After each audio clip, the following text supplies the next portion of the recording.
Construction et modernisation des routes de Goma, c'est jeudi 8 février 2024, le gouverneur militaire ad intérim du Nord Kivu, le général-major Peter Chirimwami Nkuba a procédé au lancement officiel des travaux d'aménagement en pavé de pierres volcaniques taillées sur les avenues Baraka, Walikale, Chopo, rue Dr Maganga et leurs amorces.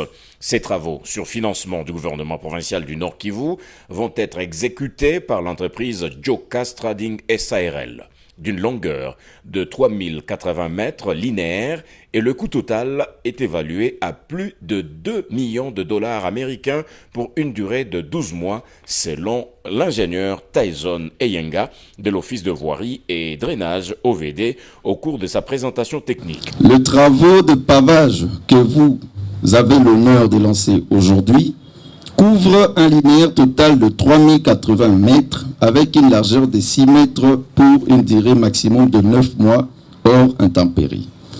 Le coût total de ces travaux est évalué à un montant de 2 209 824 dollars américains.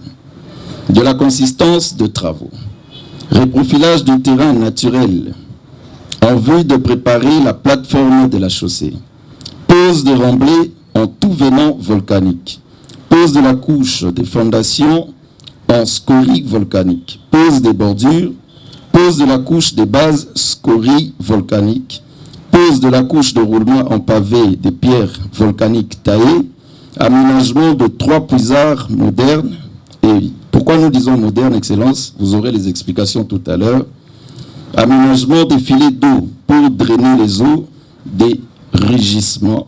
Aménagement de trottoirs pour passage piéton. Le général-major Peter Chirimwami a donné le sens de la cérémonie de ce jour en cette période de guerre. Ce projet d'interconnexion des quartiers représente une étape significative dans l'engagement du gouvernement provincial du Nord Kivu que j'ai le privilège de diriger envers le développement et l'amélioration de la qualité de vie de nos citoyens. Distingués invités, depuis plusieurs années, les infrastructures, surtout routières, sont devenues délabrées, tant dans nos villes que dans nos territoires.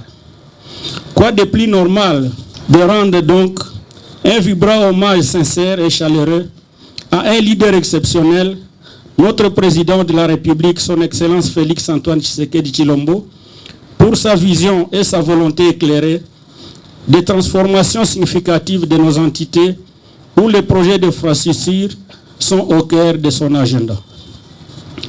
Ainsi, outre la mission spécifique de la restauration de la paix en province, le président de la République a aussi assigné à l'état de siège des missions complémentaires, dont celle de la modernisation des infrastructures, un des piliers du programme des 145 territoires, sur base duquel vous lui avez accordé le second mandat avec brio.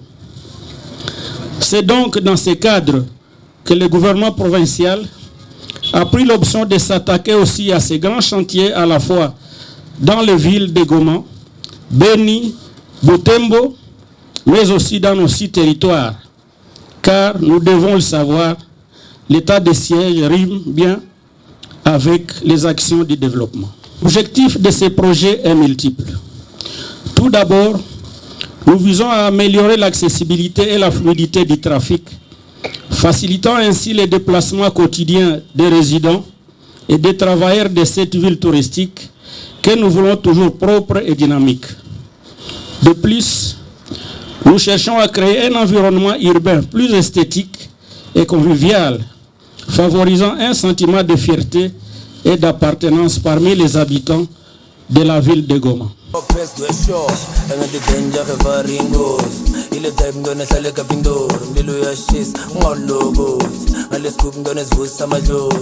Minasema asante sana kwa gouverneur na asante sana kwa kazi yote anafanya kwa ajili ya makartier zetu, inatusaidia kutakatisha kartier zetu na vile yetu.